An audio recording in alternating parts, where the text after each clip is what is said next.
Demon's Hands, Buddha's Heart.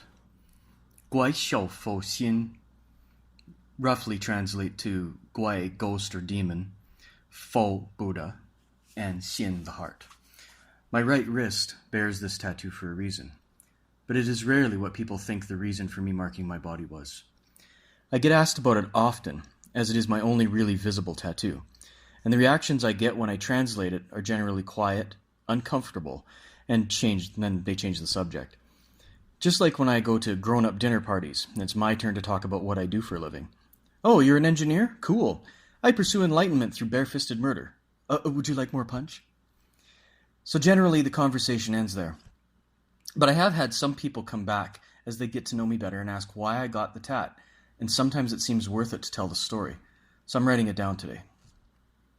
My second teacher or master in martial arts studies was Ma Qinglong from the Ma family style. When I started training with him, family systems were pretty much unheard of, and honestly I had never heard of them either. I thought I would check it out since I loved Kung Fu and was looking for a new teacher. Good or bad, it would be a new martial experience for me.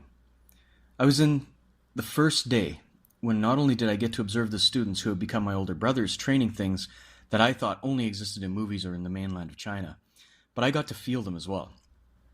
I saw drunken boxing, tiger being sparred with, snake boxing training, and the most insane workout I'd ever been a part of in the first hour. I was up front with my new shortfu and told him about how long I had trained, where and what, and all that jazz, and I hoped that he would be all right with me not being a clean slate. Well, my nearly 10 years of training was looked at and judged simply. He made me spar. Not only was I completely taken apart with ease by the older students, but he would tell me to try harder, go faster, no worry, just fight. For those people who think Kung Fu schools never fight or spar, they never went down into the cave where Ma Qinglong taught. His rule was fight twice as much as you train alone. I never left so much sweat and blood anywhere in my life than I did in the first few months I trained with him. Sounds ideal, right?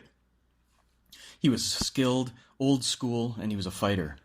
Within my first week, he invited me back to his home after class to train and have a drink. His character then revealed itself more than it had before. He, quote-unquote, let me, quote-unquote, spar with him. Not that there was a choice, really. 6 or so beers in, he wanted to see what I had, and I felt the same way about him. We fought in his backyard under that damned old tree he made me work out under for years afterwards. I quite literally let him have every single thing I had. I was the top student of my previous teacher, ran his classes, fought everybody, and it was the worst beating I'd ever taken in my life up to that point. There were worse ones to come from him, but he was being pretty nice that night. With every ounce of power and speed and skill I had, I attacked him over and over.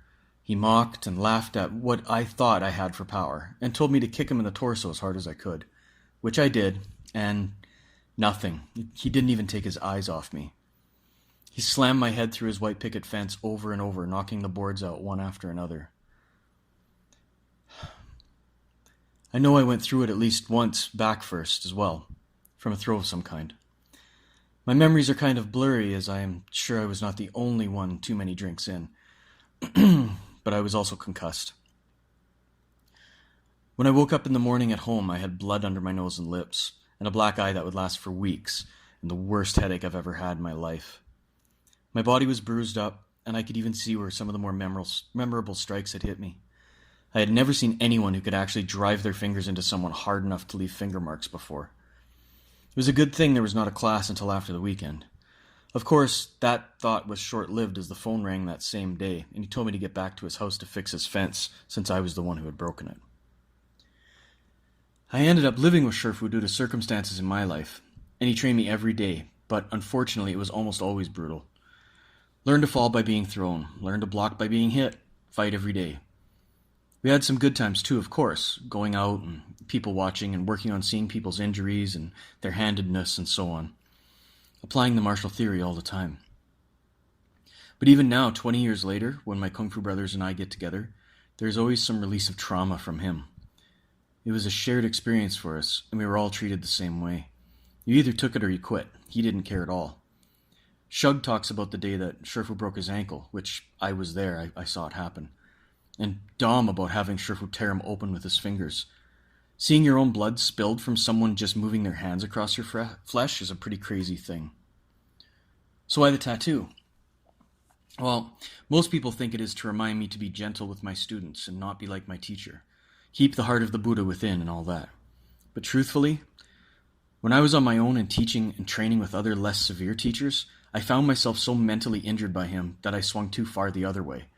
I was not hard enough. Not hard enough on my students. I never have and still never will allow myself to become him and treat people that way. But without some hardships and training, many things are lost. Some schools in Chinese martial arts don't even spar. The whole fists are too deadly BS, but I digress. I became too soft on my students. The workouts got easier and easier, sparring softer and softer, and when I did techniques to them, it would be too gentle and too kind. I knew what it was like to receive them way too hard, and I never wanted to put them through any of that. I was working to be compassionate and kind, but I was actually not doing them a service at all. Without eating bitter, we cannot taste sweet at all. I was not giving them enough bitter, and their skills were suffering because of it. In order to balance ourselves and our lives, yin-yang, we must explore both sides. Without good killing hands, you can't have profound healing hands, and vice versa. Now I know some will debate this, but a surgeon has to be able to cut into people, carve pieces out, and be able to do so knowing that healing comes from it. Without the knife, no healing can take place. Without the bitterness of real training, no sweet can come to the taste. So the tattoo is my reminder. Be balanced. Do not kill their skills with kindness. Nurture them with discomfort. Plant the garden of their gong fu with some bitterness and toil. If the students never feel the teacher's real skills, they never have any absorption of the reality of the art. Hiding it does not do anyone any good. First, do no harm, sure, but be sure to let them know that you certainly could. Devil's hands, Buddha's heart. This is an article I wrote about a year ago in, I think, 2016. redjademartialarts.com.